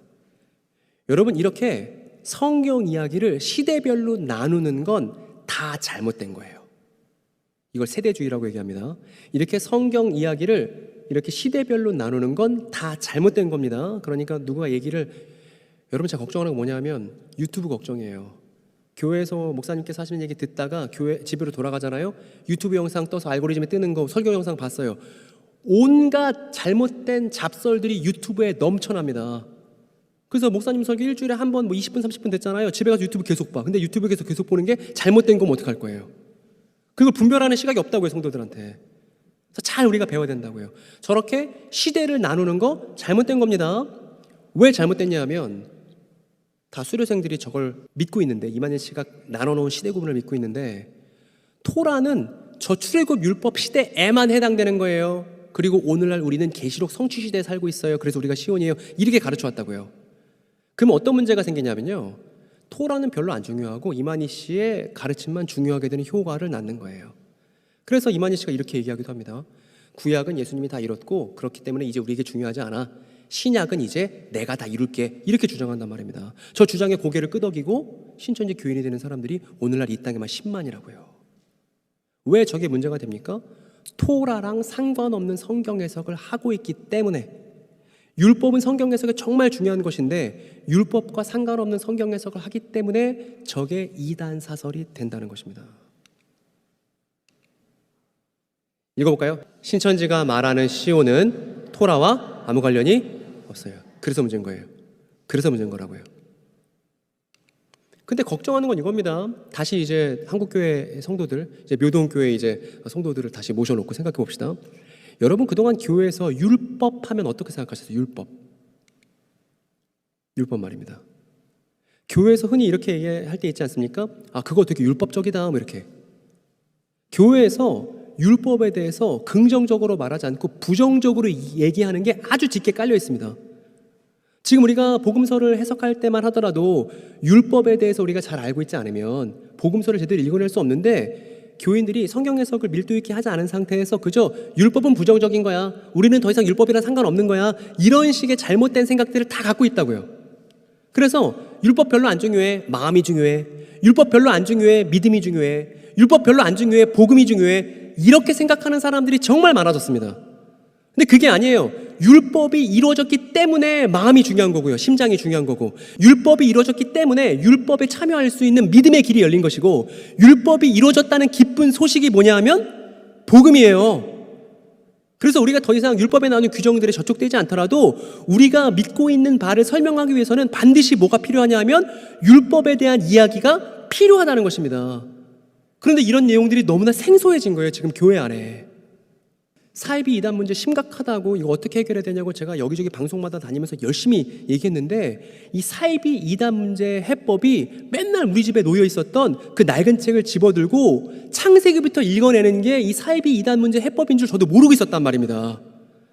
근데 신천지 교인들을 만나고 대화하고 나니까 이 사람들이 정작 성경 내용도 안 읽어보고서 신천지 교리만 강력하게 믿고 있다는 걸 알게 된 거예요. 그리고 이 사람들에게 성경 얘기 하나씩 하니까 나옵디다. 여러분, 제가 어린이 전도사를 10년 했습니다. 어린이들에게 율법 얘기하고 율법을 예수께서 어떻게 이루셨는지 맨날 그림 그려서 가르치는 거 이것만 제가 열심히 했거든요. 어느 날 전화가 띠리링 와갖고 나갔더니 신천지 4년 있었던 친구 저한테 만나보라고 저 3일교회 목회자로 있던 제가 아는 형이 저한테 자리를 마련해 줬어요. 자리 나가서 뭐 했냐면 성경 그렇게 하는 거 아니고요. 제가 설명드릴게요. 이 창세기부터 설명하면요 쭉 했더니 그 친구 어떻게 됐는지 아세요? 그날 나왔어요. 저는 그래서 다른 교회들도 창세기부터 요한계시록까지 대충이라도 설명하고 있는 줄 알았어. 근데 막상 지역교회마다 돌아다니면서 확인해 보니까 창세기부터 요한계시록까지 어떤 이야기로 흘러가는지 율법이 어떻게 성취되는 것인지 아는 성도를 만날 수 있다 없다? 제가 지금 이거 한 지 5년 됐습니다. 이 사역을 한 지 5년 되니까 회의감이 들더라고요, 여러분. 근데 제가 묘동교에서는 절대 회의감을 느끼지 않으려고 지금 작심하고 준비해 온 겁니다. 시간이 지나가고 있는데 여러분 그냥 참으세요. 오늘만 견디세요. 오늘 충분히 뒤에까지 확인하고 여러분들이 만약에 오늘 중간 내용이 생각이 안 난다, 어떻게 하셔야 돼요? 집에 가서 무조건 다시 확인해 보셔야 된다고요. 그리고 저희 사무소 구독도 하시고 그럼 되죠. 보세요. 율법이 너무 중요하다는 거예요. 그리고 마가복음 7장 지금 중간까지밖에 안 왔습니다. 그래서 예수께서 거기서 일어나셨어요. 그렇게 구전 토라 율법에 대해서 입으로 들어가는 것, 이제 뒤로 배출되는 것, 이거의 이야기를 통해서 구전 토라와 토라를 비교하신 다음에 일어나셔서 어디로 갔냐면 두로 지역으로 가셨습니다. 그리고 어떤 집에 들어가셔서요. 그래서 다른 사람들이 아무도 자기를 알아봐 주지 않기를. 왜냐면 예수님도 좀 쉬고 싶으니까. 나도 좀 쉬자. 나 여기 두로 지역에 왔는데 아무도 제발 나 왔다는 거 몰랐으면 좋겠다. 이렇게 계셨어요.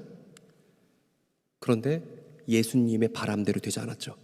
사람들이 두로 지역에 예수님께서 오셨다고 우르르 지금 몰려와서 문전성시를 이루는 그런 장면이 이어졌습니다. 여러분, 이때 중요한 건요, 저 두로 지역으로 가셨다예요.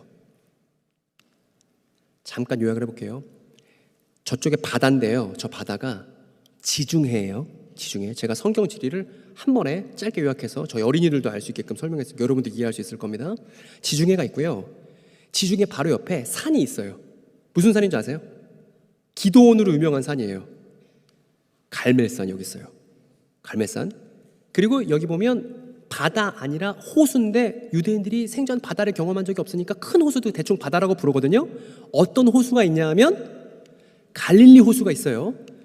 그리고 맨 밑에 뭐가 있냐면 사해가 있습니다. 그러면 질문이에요. 갈릴리랑 사해랑 연결하는 저 강줄기 하나가 있는데 저 강 이름이 뭘까요? 그렇죠. 이건 또 아시네.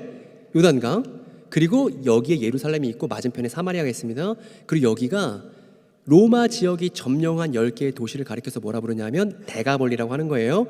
그리고 오늘 예수님께서 당도하셨다는 두로 어디냐면 여기 있는 거예요. 두로와 시돈이 여기 있는 겁니다. 여기도 이방인들이 많이 출몰하는 지역인 거예요. 노란색으로 표시한 데는 이방인들이 많이 사는 지역입니다. 예수께서 여기 계셨는데 집에서 숨어있길 바라셨지만 사람들이 우르르 몰려왔죠. 그런데 그 우르르 몰려온 인파 속에 누구도 있었냐 하면 이 여자도 있었어요. 이방인 여자예요. 어떤 이방인 여자냐면 요거는 같이 읽어봅시다.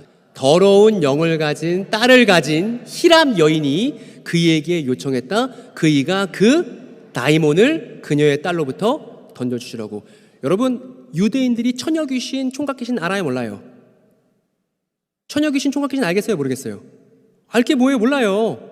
그런데 다이몬이라는 단어를 번역을 했더니 귀신으로 번역한 거예요. 그래서 한국 사람이 알고 있는 귀신이랑 저 예수님 당시 사람들이 알고 있는 다이몬이랑은 똑같지가 않다 이 말입니다.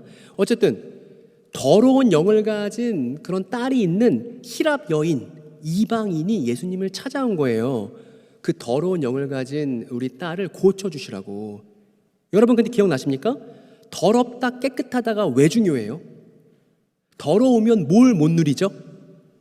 더러우면 메시아가 예루살렘에 와서 예루살렘이 회복됐을 때 성전으로 들어갈 수가 없죠. 그런 의미에서 저 더럽다 깨끗하다가 중요하다고요. 그래서 왔어요. 왔는데 예수님이 뭐라고 말씀하셨냐면 되게 기분 나쁜 말씀을 하십니다. 이렇게요. 요거 한번 같이 읽어볼까요? 너는 이 자녀들을 먼저 배불릴 수 있도록 나를 좀 놔줘라.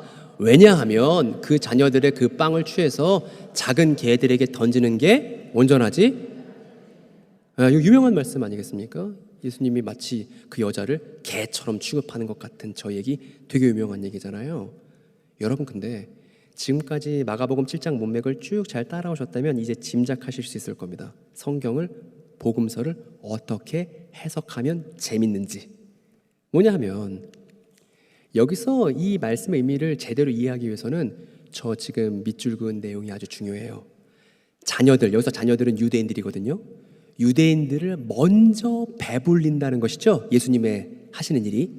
그러면 유대인을 먼저 배불리면 그 다음 나중에는 뭐 하시겠다는 거예요? 이방인은 나중에 배불리겠다는 거죠. 게다가 저 사건이 일어나기 전에 오병이어 사건도 있었습니다. 예수님께서 12지파를 다시 온전히 회복시키겠다는 그 표적을 오병이어를 통해서 보여준 적도 있습니다. 여러분, 유대인들을 먼저 배불린 다음에 나중에는 이방인들을 배불린다. 여러분이 지금 우리 쭉 강의 앞에서부터 배워왔던 것 중에 짐작이 가는 내용이 있으세요? 유대인들을 먼저 배불리고 메시아로서 오신 예수께서, 예언자로 오신 예수께서 유대인들을 먼저 배불리고 그 다음 이방인들을 배불린다고 하는 내용이 무슨 내용인지 짐작하시는 게 있냐고요. 이거잖아요. 시온의 전설이잖아요.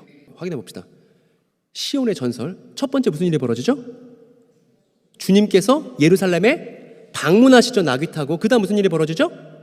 성전을 깨끗하게 하고 예루살렘을 회복시키죠. 그 다음 어떤 일이 시작되죠?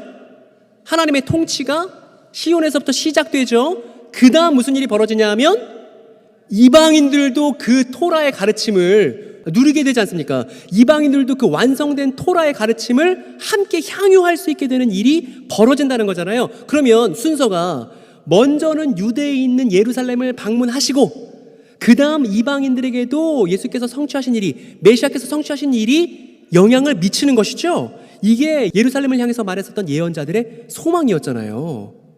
그러면 질문이 이거죠. 저 여인은, 더러운 귀신 들린 딸을 갖고 있었던 저 이방인 여인은 저 예루살렘을 향한 소망을 알고 있었을까요? 모르고 있었을까요? 여러분 어떻게 생각합니까? 복음서는 저 여인도 알고 있었다는 걸 노골적으로 보여줍니다. 화면 보여주세요. 저 사람도 나도 이방인이지만 빨리 예루살렘이 회복됐으면 좋겠다.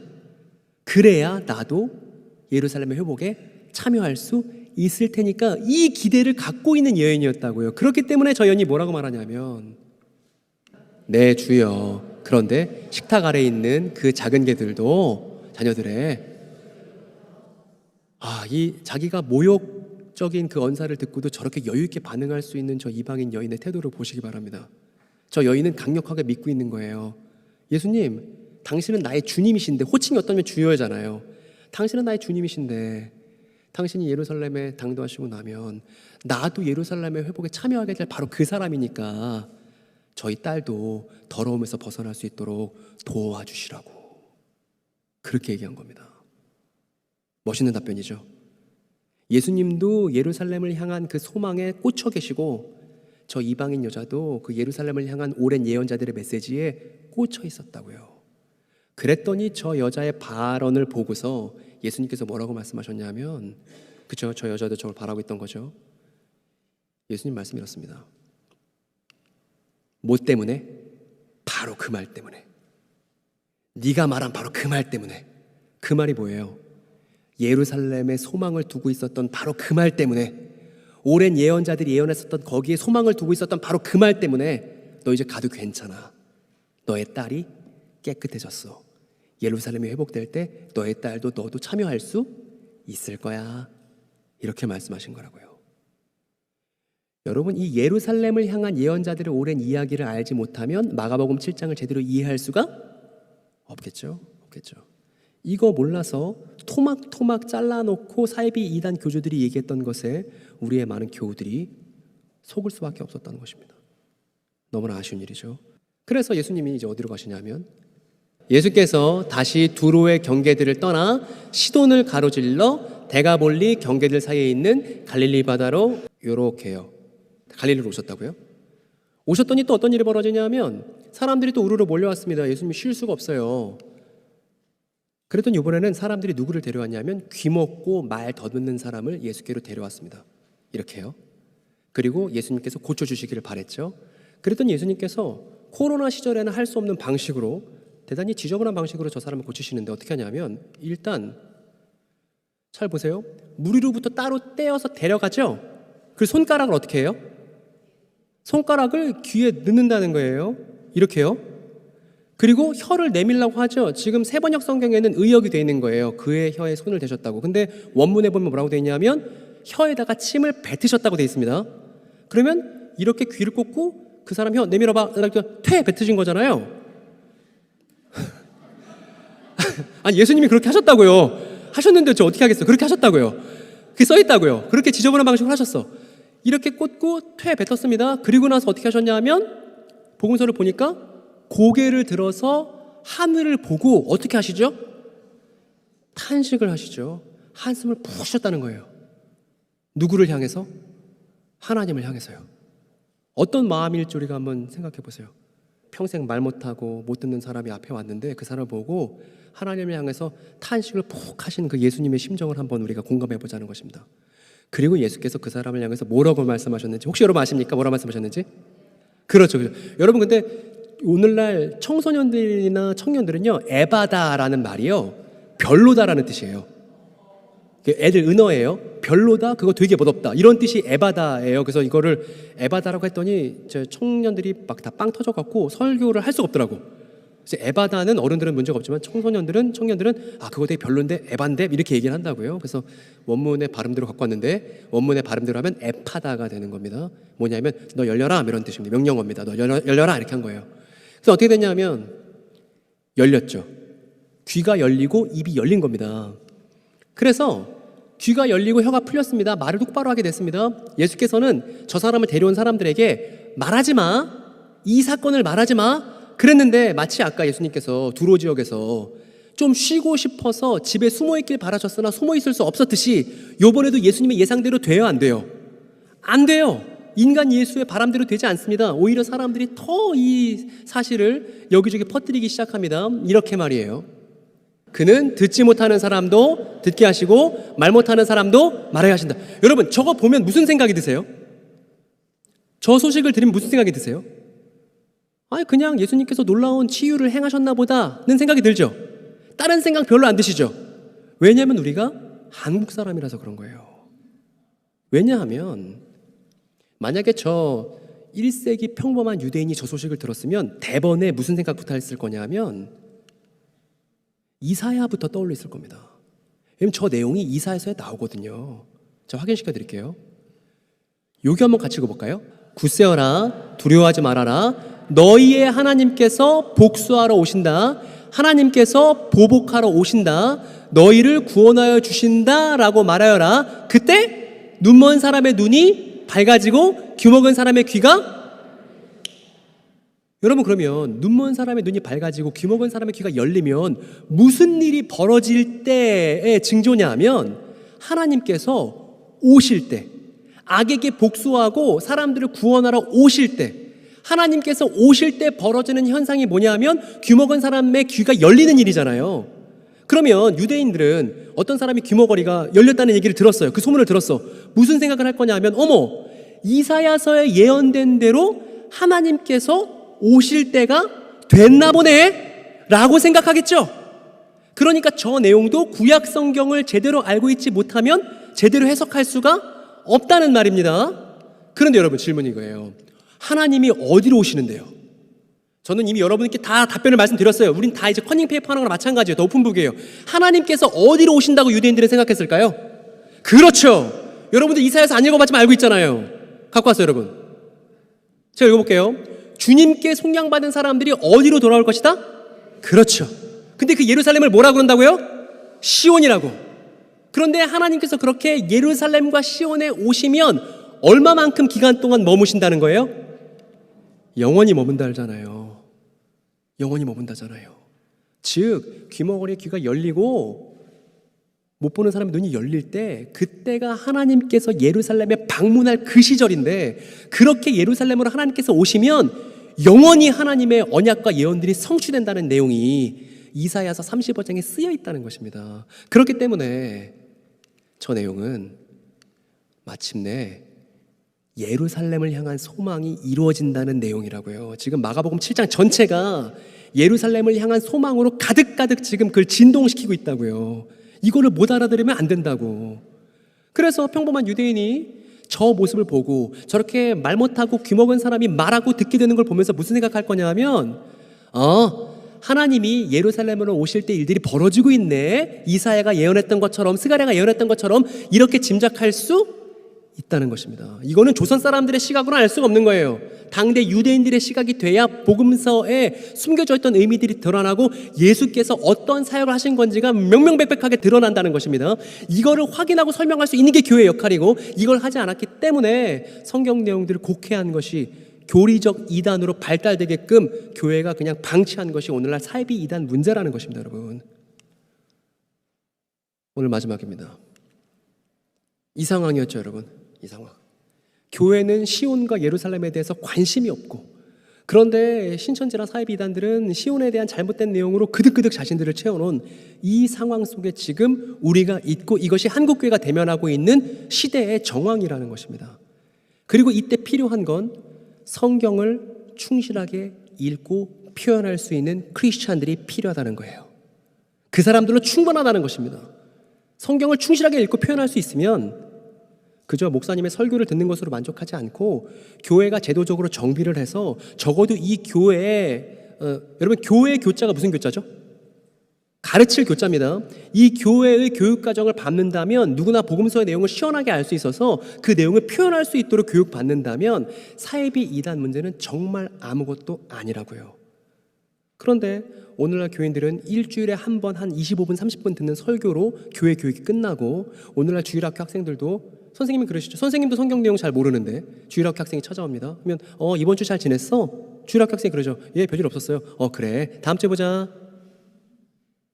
이거를 반복하고 있는 게 교회 교육의 실정이라고요. 묘동교회 안 그렇습니까?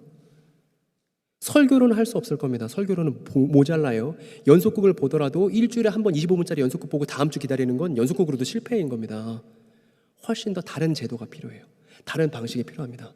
성경을 면밀하게 우리가 경험하고 배우고 이것을 표현할 수 있도록. 사이비 이단들의 공통점이 있습니다. 하나님의 교회도 그렇고 신천지도 그렇고 어떤 거냐면, 반드시 거기서 교육받은 내용에 대해서 스피치 훈련을 시켜요. 그래서 부녀자들도 사이비 이단 교서를 표현할 수가 있습니다. 그래서 자기가 얘기할 수 있는 게 곧 자기가 아는 걸 확인하는 과정이 되는 거예요. 근데 오늘날 교인들은 어떻죠? 귀는 큰데 제대로 말할 수 있는 교인은 또 없죠. 여러분, 제 얘기를 잘 들어주십시오. 교회 교육의 변혁과 제도적 정비가 필요합니다. 뭐가 필요하냐면 더욱더 밀도 높은 교육이 필요해요. 성경에 대해서 더욱더 신학적이어야 되고 더욱더 역사적이어야 됩니다. 그리고 이 교회를 경험하는 모든 교인들이, 어린이나 할 것 없이 모든 교인들이 표현할 수 있는 기회를 갖고 적절하게 이 교회의 이야기를 설명할 수 있는 걸 우리의 성취도로 삼아야 한다는 거예요. 이거를 준비하는데 오래 걸리더라도, 여기에 씨앗을 뿌리고 물 줘서 열매가 나기까지 오래 걸리더라도 이것을 하지 않으면 안 되는 상황에 이 사이비 이단 문제를 보면서 우리가 직면했다는 걸 확인하게 됩니다. 보십시오. 오늘 이야기를 마무리합니다. 제가 사랑하는, 저 역시 속해 있는 한국교회의 형제 자매들입니다. 적어도 한국교회 형제 자매들은 오랜 예언자들이 말해왔었던 시온의 소망에 대해서, 예루살렘의 소망에 대해서 적절하게 설명하고 표현할 수 있어야 합니다. 왜냐하면 저 예루살렘으로 방문한다는 그 주님의 정체를 우리가 알고 있기 때문입니다. 그 예루살렘에 방문한다고 예언되었었던, 오랜 예언에 예언되었었던 그 주님은 나귀를 타고 오신다 했는데 그분은 이분이시잖아요. 여러분도 알고 저도 알고 우리의 주님으로 고백하는 바로 그분이시지 않습니까? 그분이 예루살렘으로 방문하셨을 때 무엇을 이루셨고, 무엇을 이루셨기 때문에 우리가 곧 시온이 되었는지. 예루살렘이 어떤 사람들이죠? 바로 저라고, 바로 우리라고. 우리가 분명한 근거들을 갖고서, 분명한 내용들을 갖고 고백할 수 있어야 한다는 것입니다. 오늘 저에게 주어진 시간이 대단히 짧기 때문에 저 시온에서 예수께서 뭘 이루셨는지 더 충실한 설명을 할 수는 없지만, 다음 주로 미뤄놓을 수밖에 없지만, 적어도 분명한 건, 화면 보여주십시오. 이렇게 말할 수 있어야 된다는 거예요. 이렇게 말할 수 있어야 된다는 거예요. 같이 한번 읽어볼까요? 예수님이 토라를 이루셨기에 우리가 그래요. 자세한 내용을 알고 싶으시면 여러분 구독하셔서 제 영상들, 지난 시간 동안 제가 강의했었던 영상들을 보면 다 저 얘기입니다. 우리가 토라를 제대로 알고 시온을 제대로 알아야 우리가 누구인지 비로소 알 수 있다는 것입니다. 이것이 교회를 교회답게 하는 일이고 사회비 이단 문제의 본질적인 해결책이라는 걸 다시 한번 여러분께 주시시켜 드리고 싶습니다. 기도하겠습니다.